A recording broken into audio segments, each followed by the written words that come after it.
Live, live, live.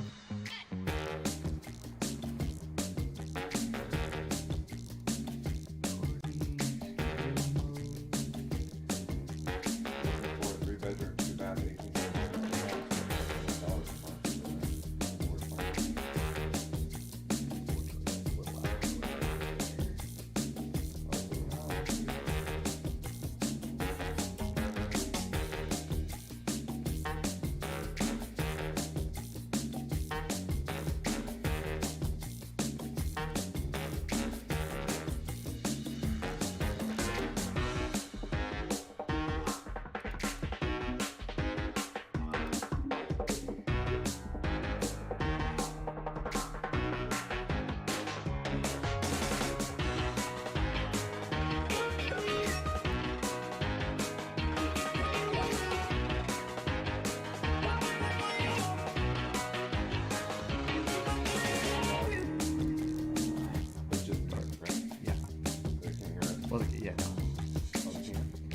That's fine. That's fine. I like it like that. Yeah, actually, they should be able to.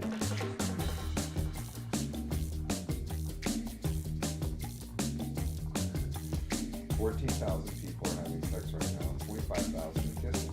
50,000 are hugging. You? Well, you're reading this. Trust me, I'm not happy about it either. All right. I guess I'm gonna start sharing. Yeah. We got 1 minute. Oh yeah.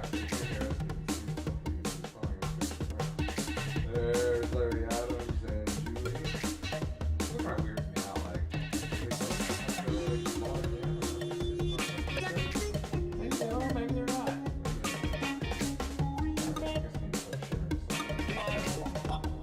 Yes, we are.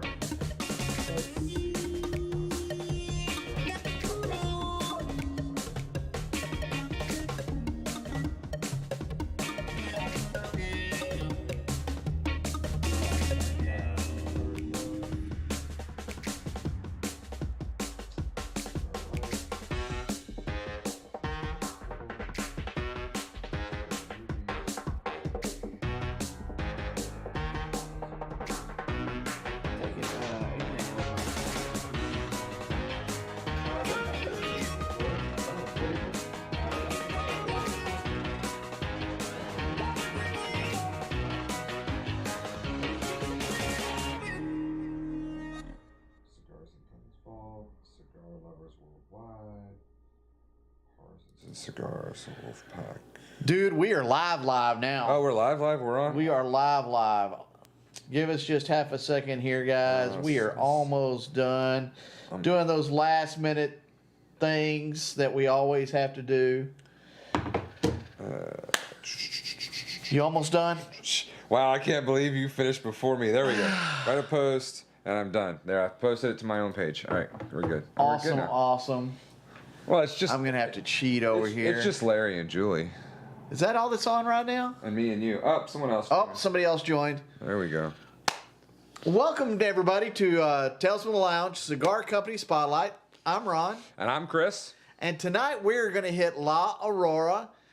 We did the Arrival last week, who is made by La Aurora. And so we turned this into a two-parter. And my God, there was so much information. Yeah, I watched part of the show because I was at ICC Bourbon Society last week. Actually, it was our Infinity Bottle Challenge.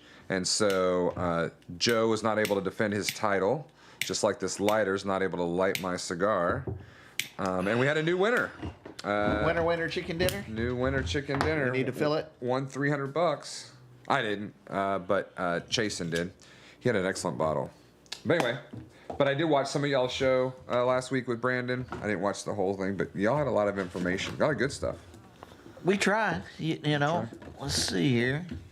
And we're trying to show them how to properly... nope, I can't. It's not. I can't. Here, use that. Oh, I was gonna use that to poke the hole. Yeah, do that. Because that will probably get down there. All right, sorry guys. So you get to see how to refill a. Let's make sure I don't.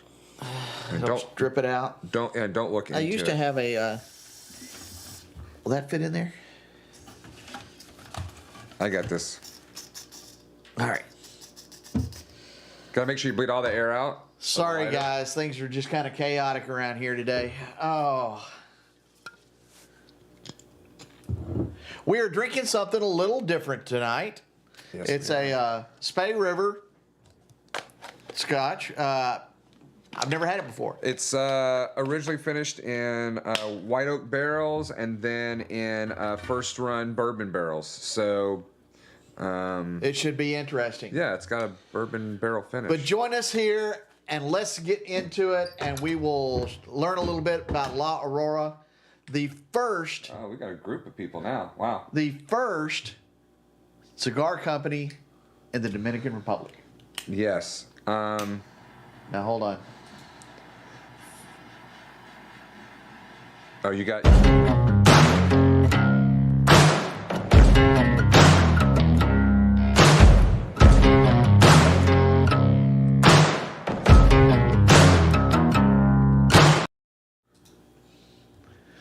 God, I love that. That is so cool looking. Yep. All right, so that's our intro. And what are we smoking tonight? I want to apologize right off the bat. I was not able to get anything from La Aurora this week to smoke. So I pulled out all the stops. Yeah, you did. Patoro XO. Wow. And you got the... I feel like it should be like, I don't know, was it a holiday today or something, or No. did you win the lottery? What's But going on? you're smoking the Bellicoso. Uh-huh. And I am going to smoke the Salomon. Because I like the Salomon. I like the Bellicoso too.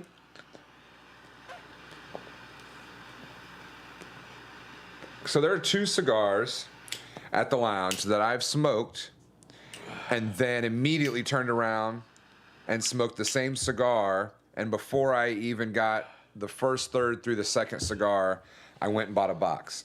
And the Salomon is one of those. And the Bellicoso was the other. No, the other one was the no, the Bellicoso. I didn't need to get through two cigars. I just like, oh, it's like that but better. Oh, that's what you think, Dave? Okay, just give me a box. Give me a box. I didn't even have to smoke one.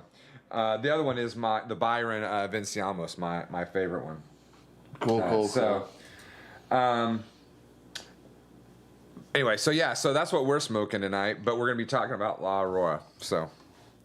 So starting out, they started out in 1903, that's over 100 years ago. over 100 years ago.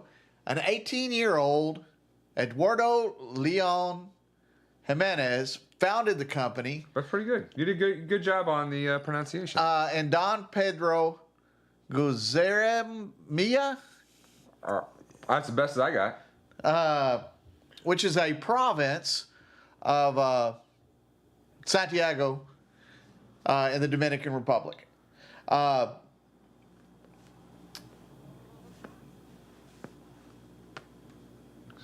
gone brain dead. Well, it is the oldest, and I think still the largest tobacco company in the It Dominican is. Republic. Part of my deal is I can't read my... And I know that one of the things you and I were talking about before we started the show was, what year was it that La Aurora made up 10%? 2000 and 2001, La Aurora's taxes were almost 10% of the Dominican Republic's entire country income. Yeah. So they have grown into a huge deal. They were founded by, as we mentioned, that guy right there. There you go. That's kind of cool that you can do all that little fun stuff. And they started out with a Perfecto format and a Figueroa, and even today are produced in very limited runs, and only 100 units a day are done by craftsmen. The seat is of the Dominican Republic, and it's the largest business group in the Dominican Republic. In 2012, the factory moved into the city of Santiago to get more structure and to get better resources. So The one thing that I found, so you and I were talking before we started the show about, there was plenty of information for these guys. And there was. Their website is amazing, except for the fact that it's 4.5, 5 years old. It is, but what's amazing is they cover so much of their history that it was kind of amazing to me that it was so detailed, and the family tree is there. You know, they're now on their third generation owner, Guillermo, but we'll talk about him later.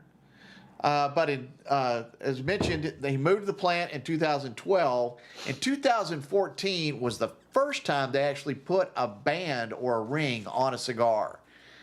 And I know you love this part, so I'm going to let you hit it. About The band. The band. You say that first time, 1914. What did I say? 2014. I'm sorry, 1914. Yeah. I was like... No. I was like... No. I haven't started drinking yet. I can't be this incoherent. Well, I'm still waiting for that gummy to hit me. Anyway, so... Hey, Rick. All right, so mountains of West Virginia. Hey, Joseph Fox.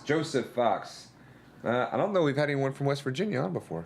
Well, we don't do good day mates. That's Saturday at the shop. All right. Welcome, brother. All right. Let us know what you're smoking and what you're drinking if you are. Yeah, so they started in 1903. But it wasn't until 1914 that they had their first rings on their cigar. And it was red and gold with a central allegory coat of arms from the Spanish. Right. It was a Spanish coat of arms. And it was just red and gold. It's very similar to this. That's why we're smoking this, because similar colors. It works perfect. We'll go for it. Yeah, go for it. Yeah, so, yeah, he started at 18. Yeah. So, I can't imagine that he had a whole bunch of business savvy at 18. I don't know. I mean, there are some people that can, but I can't just, from where he grew up and everything, the opportunities are probably not that many. Anyway. The Timeless Nat Sherman Prestige. I have not heard of that. That's what Joseph is smoking. Ah, all right. Oh, wasn't the Nat Sherman featured at one of a famous cigar bar in, I don't know, New York City or somewhere that just closed this past year, the year before, because of COVID? That's where I've heard about the Nat Sherman. Okay, cool. So there you go. That's where I was tying that into. All right. So in 1914, first bands. Yep. And April 2nd, 1922, Francisco is born, which is Eduardo's son, Yep. who will spend almost half a century running the business. A long time. A very long time. Now that was in 22. Oh, you're gonna put him up? Let him see. No, that's not him. Hold on. I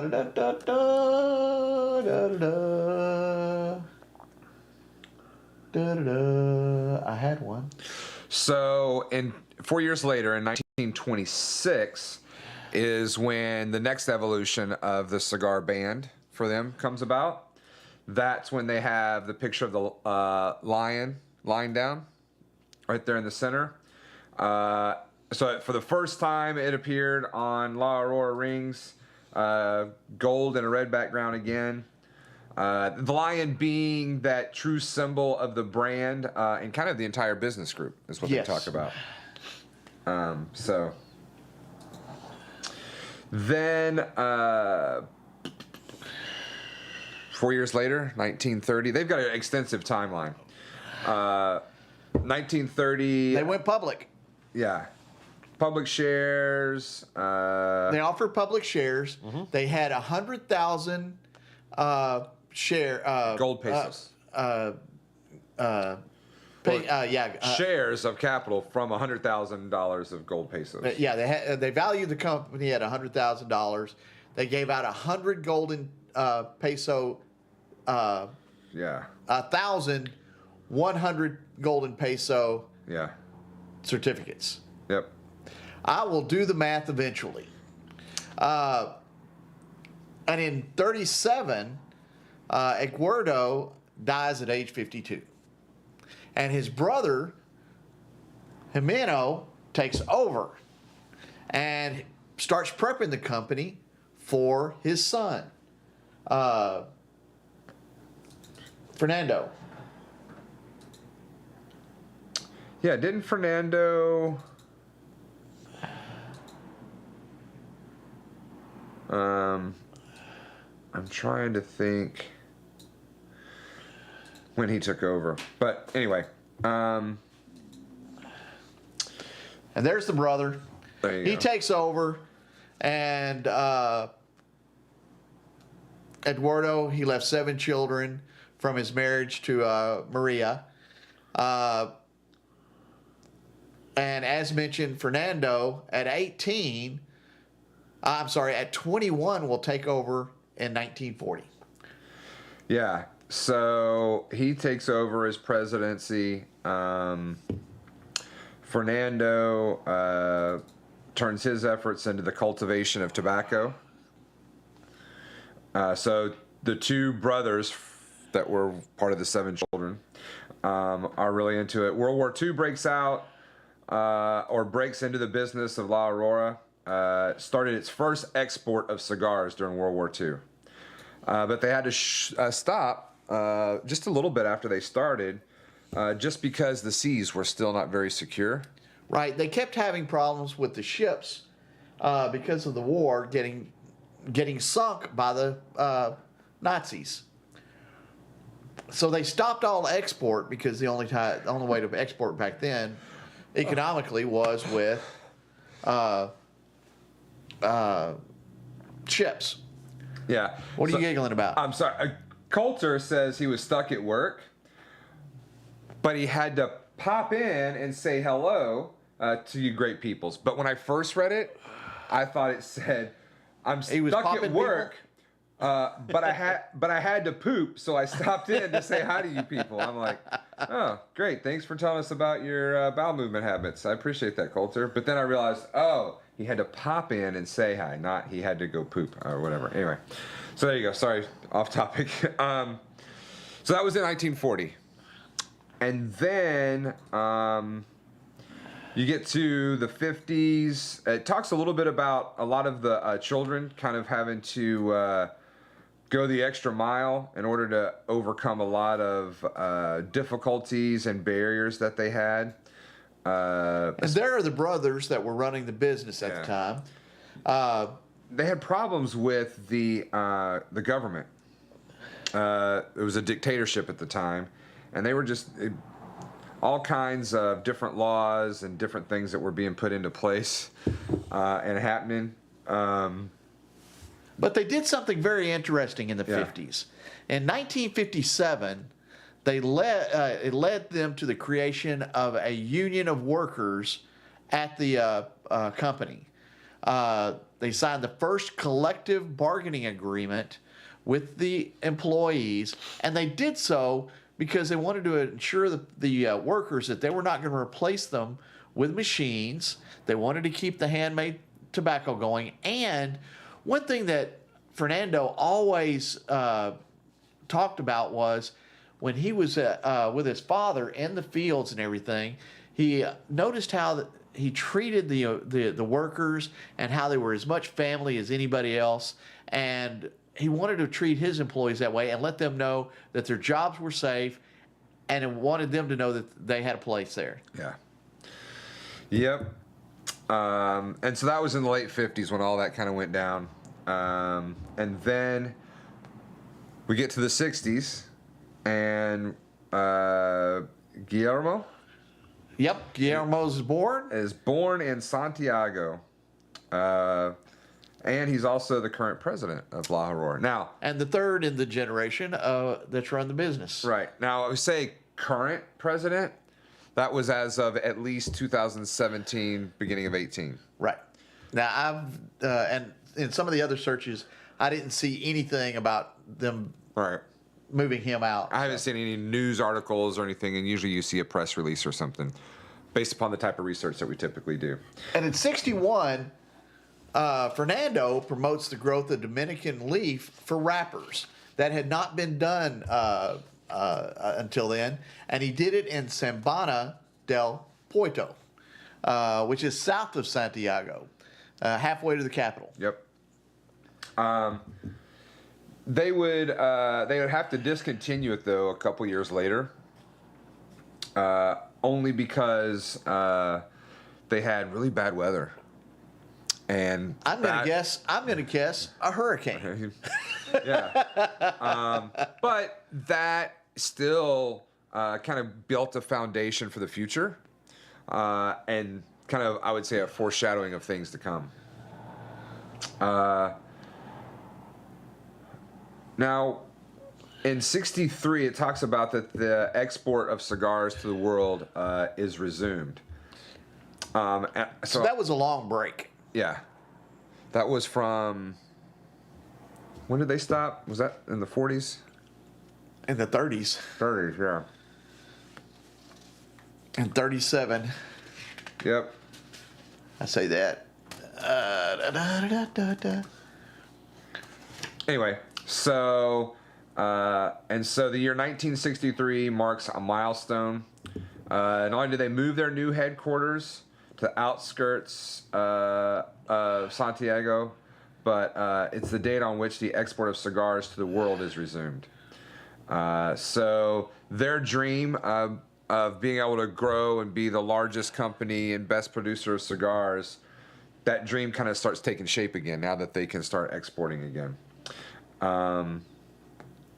And they united the efforts of the family using a couple of the brothers and some of the youngest brothers of the family assuming some responsibilities in the company and helping take over and helping with running it. But what else happened in 1963 that might make a cigar smoker cringe a little bit? I don't know. Was there something to do with Cuba or something? No. Talks about a new cigarette factory. That's why I said cringe, yeah. right? And so there's a cigarette factory that is opened. But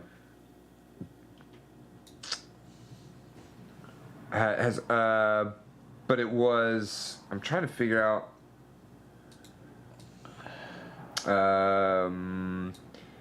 These new industrial.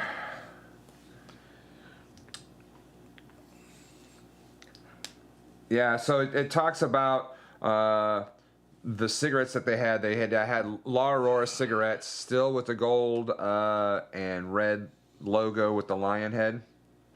They had Lion Sublimes, but it was kind of a new direction they were going. Besides just cigars, they now had a cigarette factory, and then 6 years later, they signed a very significant deal with Philip Morris. Philip Morris. Yep.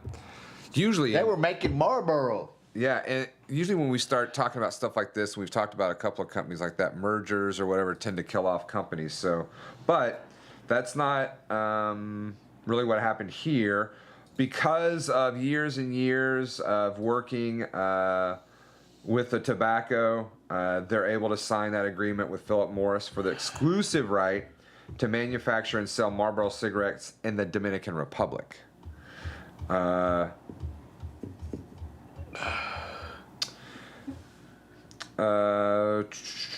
And they were required to do a lot of bending over backwards to keep that. They had to protect the brand. They had to make sure that there was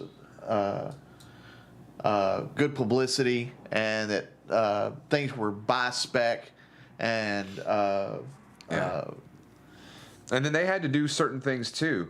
Philip Morris required certain things out of them, that they had to protect the brand, meet the specifications and standards, blah, blah, blah. But that agreement stayed in contact at least until 2006. Yeah, that was a very long-term contract. Yeah.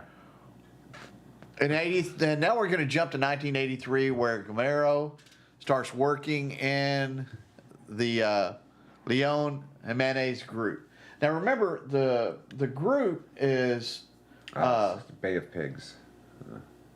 the group has went public, and that is the Leon Jimenez Group is what the public company became. Oh, Rick was saying the embargo. So I'm assuming when the export of cigars to the world is resumed in '63, that's for everybody except for Cuba. Cuba, right? Yeah. So he was like, oh, and then something else he said, oh, that's right around the Bay of Pigs. So. But Anyway. Guillermo Fuller started working in the logistics department, and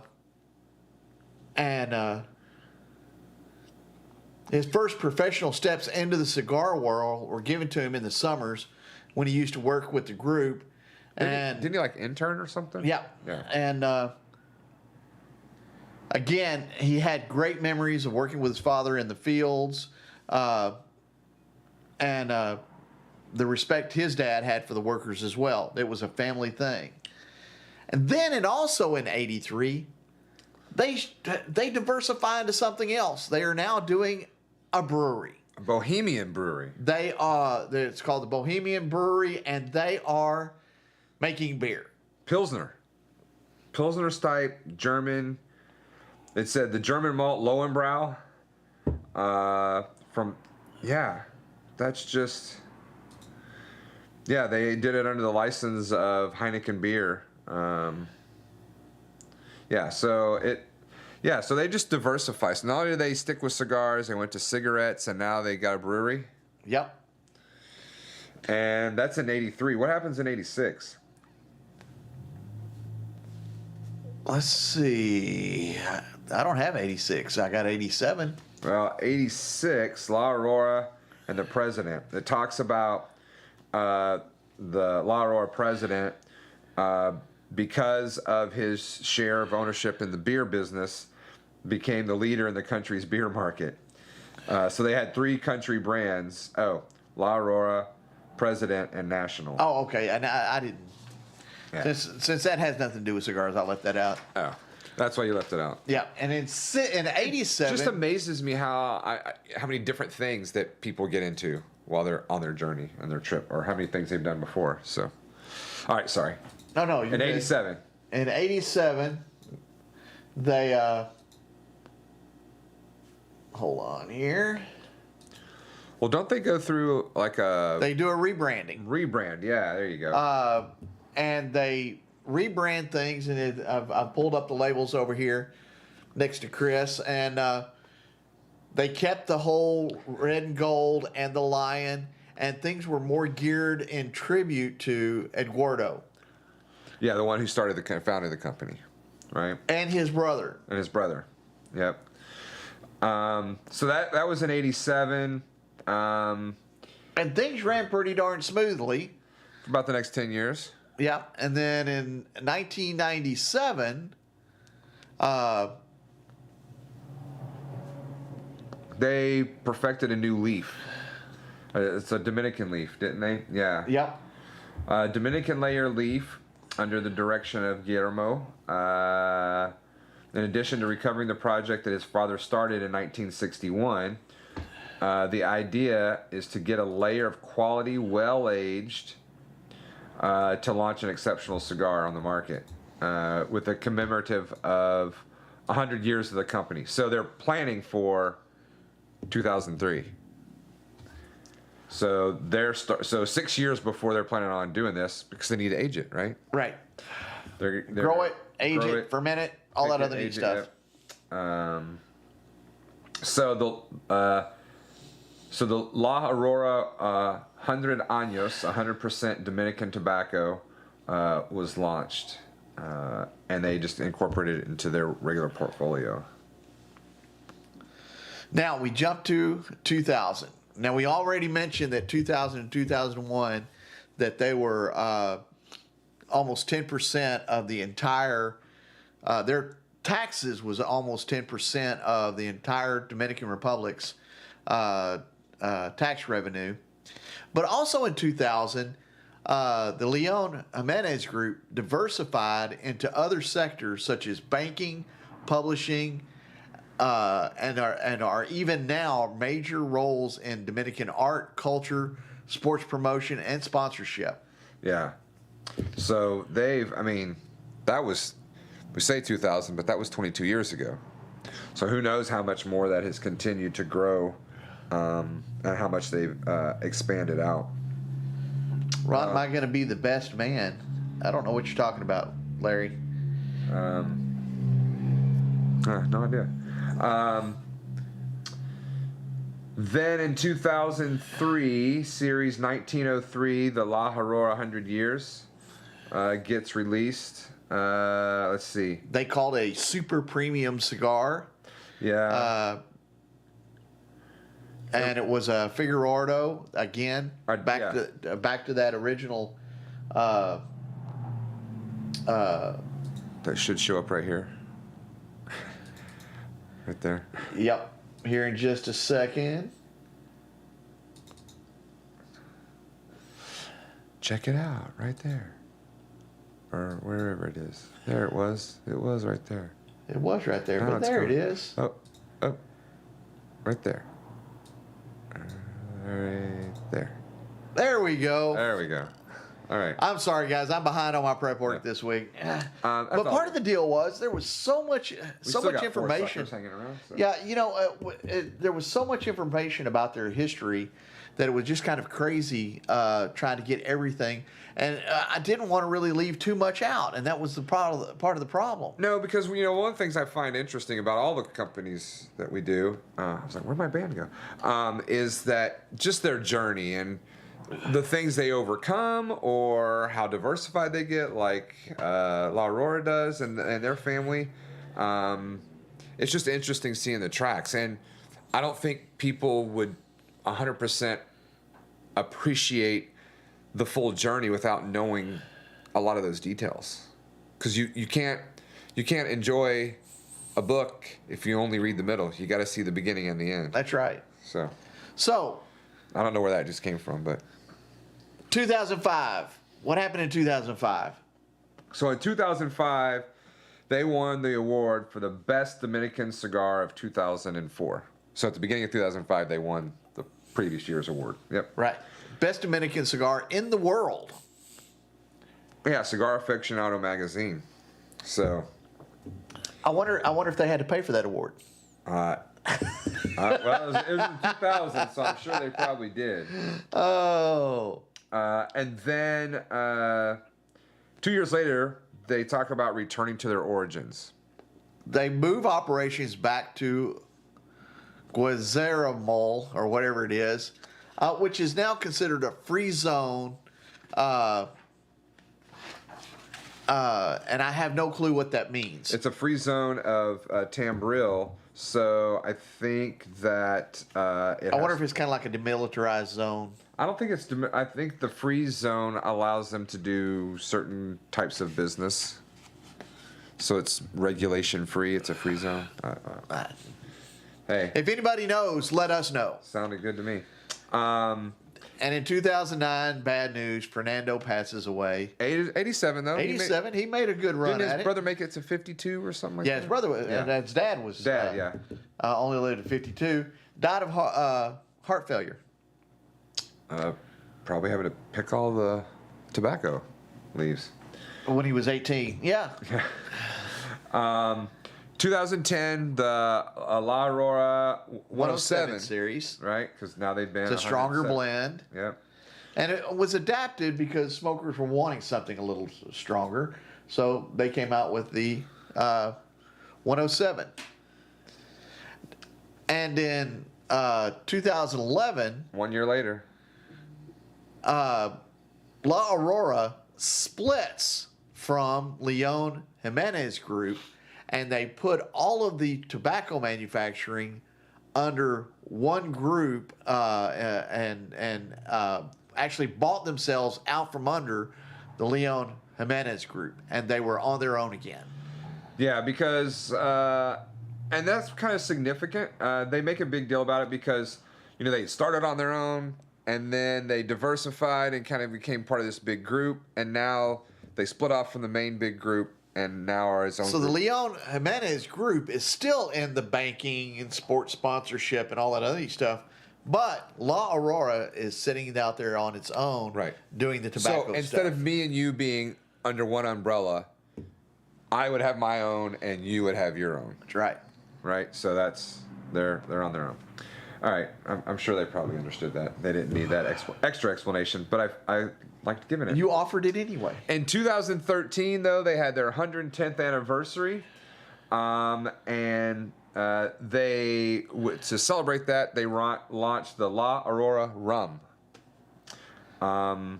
Get into everything, man. Well, but only 3,000 bottles are produced every year. Now that was back in 2017 or 18, but they are all numbered and produced, and super limited quantity, 3,000 a year. So, and then in 2015 they launched something kind of significant for them, the La Aurora Cigar World. So basically, it's a concept to train people to be experts in premium cigars and the different blends and the tobacco. So it kind of sounds like a training academy or something, right? Right. For cigar rollers or cigar growers or whatever. Cigar, tobacco. Anyway. Well, that's easy, Larry. We'll just we'll quit saying there. We'll just call him La. He was saying every time we say La Aurora, we'd have to take a drink. So that's easy. Oh God, no, we're not doing that. Well, we can always refer to the owners.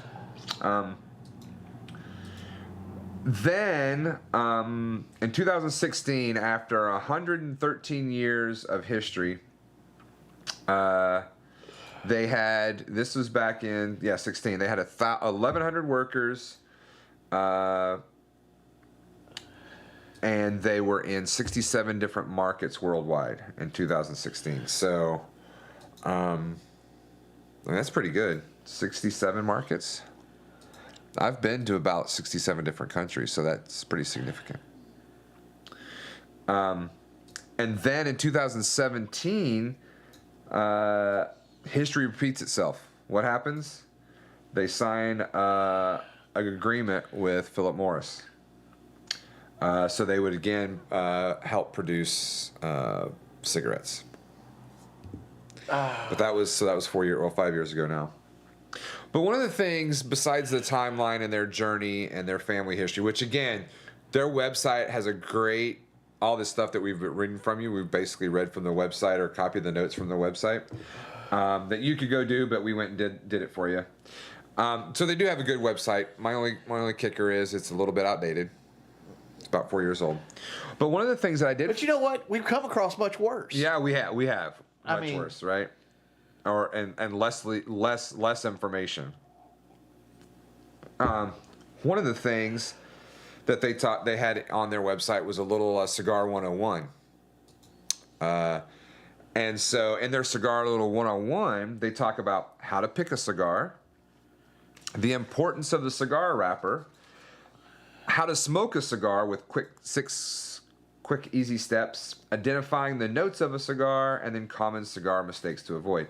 And I just thought that it was significant that they had a Cigar 101 online and kind of took you through those. But it was interesting to see their thought process on how they would break it down, especially on the how to smoke a cigar, the 6 steps. Like, okay, let's see if these are the steps I would do or I would recommend. So it was kind of interesting to see what they had.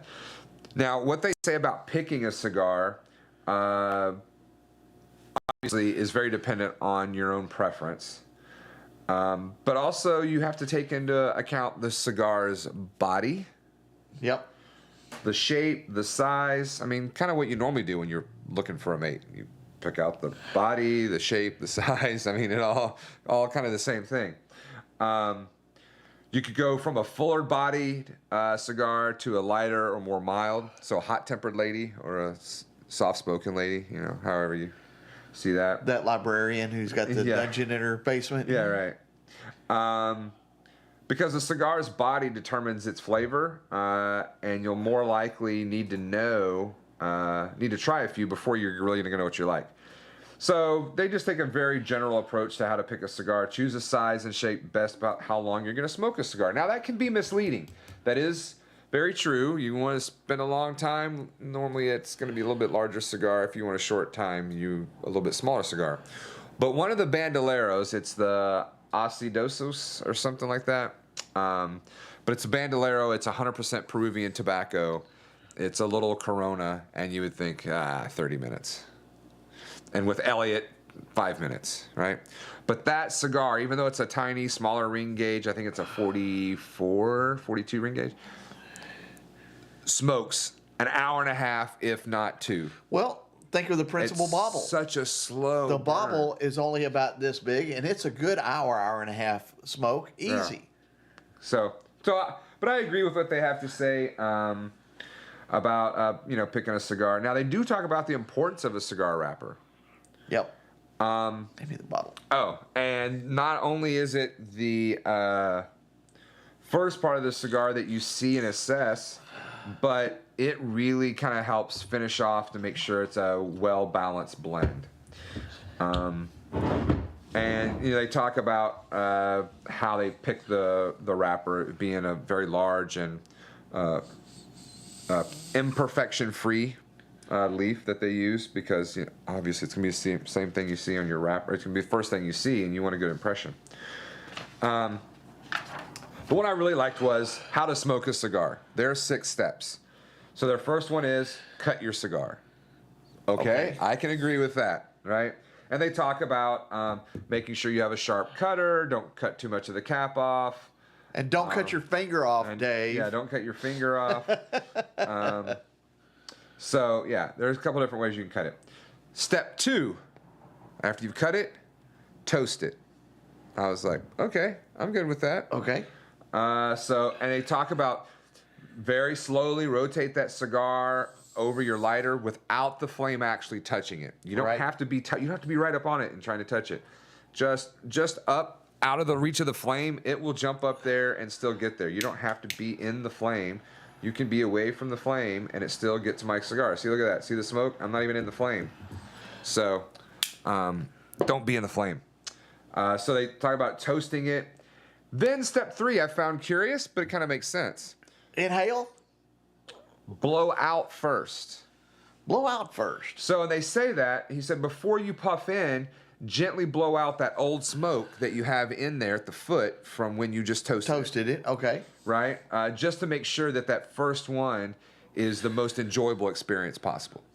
So I don't normally do that. I don't normally blow out first. But I do see their thought process behind why you would do that. Yeah. And I'm interested to see and try that. But then step 4 is what you said. Puff gently. Or smoke it, right? Smoke it! Smoke it. They do say, step 5, ash naturally. Just let it fall off when it's ready to fall off, which we already knew. And then step 6, this is something that Brandon and Dave always remind us every now and then. Slow down and enjoy. Especially when you get near the end. Remember, if the tobacco gets too hot, if you're puffing on it too hard, you're generating a lot of heat, which is taking away from the flavor. Yeah. So that were their 6 steps. I agreed with all of them. The one I did find interesting was step 3, the blowout first. And then they talked about tasting notes of a cigar, the fullness, the bitterness, spice, and a lot of the things you would see on a flavor wheel is in their 101. And then the other thing was common cigar mistakes to avoid. So they did let you know that if you're in a cigar shop and the cigars are wrapped in cellophane, you will not be able to smell the cigar outside the cellophane. What? Or while the cellophane's still on. That's crazy talk, You'll man. need to gently open one end so you can smell it. So that was one of their cigar mistakes to avoid. Well, you know, we've laughed about that on several occasions ourselves. People come in and they trying to smell the cigar through the cellophane, and then, Yeah. you know, that's just not going to work. Well, and some other cigar mistakes to avoid. They said don't cut too much off of the cap or the head when you cut it, right? Which, you know, and I've mentioned this several times, for probably the first 6 months that I smoked cigars, I didn't have a clue what I was doing, and I was cutting off way too much of the foot, and I had so many wrappers unravel on me, it wasn't even funny. Now, the other thing that they recommend, which is I agree with, you don't hear it a lot, is avoid regular lighters. Right, like Bix. Like Bix. And the reason is because those will impart a chemical taste potentially on what you're smoking, and you don't want to ruin your cigar. And then the other, a very important one that they keep in mind, once you got your cigar lit, remember that cigar smoke is different than other smoke, and don't inhale it into your lungs like you might do when you're cigarette smoking, right? So, yeah, it is. So they had some good little information. The other one they had on there was they'll ask you 5 questions, and then based upon how you answer those questions, they're going to pair you to one of their cigars. Pair your palate, pair your. And speaking of their cigars, they have a lot of them. They do. And we're not going to bore you with all of them, but I'm going to do the next best thing because You're gonna share? their website is actually phenomenal. To be honest, they're one of the best ones that I've ever come across. Not only did they have a great history and timeline, but they have a very good cigar page. You can go here and on their page. Are they seeing what you're showing them? Yeah. Okay. And so here's all of their cigars. I recommend hitting their website and checking them out. Also, here under La Aurora History, if you click on the history link, we're going to give our secret away. This is where we pulled a lot of the photos and a lot of the timeline history. And I've never seen a website for a company be this detailed within the cigar company business. Yeah, it's one of the better timelines. It was an awesome timeline and was very interesting. The photos were phenomenal. And if you want to learn more and see some of the stuff that we left out, hit their website. You know, I've scrolled through like 5 pages already. I'm just now hitting the 80s, you know. Yeah. Pictures of the beers, their rebranding, the changing of the reins, all the way down, the rum, all the way down to the 2017. But like I said, and if you hit their products, they have their machine-made stuff listed here, their rum. Yeah, so they did start doing some machine-made stuff, obviously, if they're going to help do cigarettes. Exactly. But you hit here with the handmade stuff, and you can get their products. Yeah, we normally will go through it. I think the most cigar lines we've gone through is somewhere around 20, but they've got well over 20 in just their hand-rolled. Yeah. So we're just showing it to you. If you've got access to the website, which you obviously should have access to the website, but if you've got access to the cigars in your local area, check them out. Another interesting thing that they have is they have a training kit. Yeah. I thought that was pretty cool. And the training kit is actually a 38-minute video talking about smoking cigars and their processes and all that other neat stuff. And it's on YouTube. But be prepared to... see commercials? Translate it from Spanish? Yes. Read the captions. Yeah. We're not going to watch this, but I thought I'd run through the first few seconds of it. They've got a very good opening, and evidently they... Mi nombre es Manuel Hinojo. Soy el Master Blender de la... Now, part of the reason why I brought this up is that is also the guy that helped produce the Arrival. Yep. And so if you want to learn more about him and see him in action, you can check the training kit and see Manuel in his natural environment. I guess they don't like La Aurora because it's just me, you, and Larry right now. I guess. But no, third generation guy that made the Arrival. Their website's amazing. I've had several of their cigars. I haven't had nearly their full line, but knowing more about their history and what they've gone through, and seeing the timelines and the pictures, it does draw me in a little bit. You know, we always talk about it's about the story, it's about the experience when you're doing a cigar. So Exactly. knowing the story and the history of, you know, the people behind the company who started it does make me want to, you know, Go out and try some more stuff. yeah, go out and try some more things, spread my wings a little bit. We shrunk. Oh yeah, we shrunk because we had the other thing up. But yeah, no. So, yeah, we're right there about 50 minutes in. That's So, what was the most surprising thing about La Aurora when you were doing your research that you found? For a company that's just over 100 years old, they have a lot of history, and they're already into their third generation of owners. And, you know, and we've covered some that are even older who 5 and 6, yeah. 5 and 6 that don't have that detailed of a history to it. Right. And evidently have a very good finger on the pulse of the economy there in the Dominican Republic, and evidently doing a lot for the Dominican Republic. For it. They even on their webpage, they have their whole vision and mission, and then their values. And so I just found it really. It was a good page. I like what they had to say.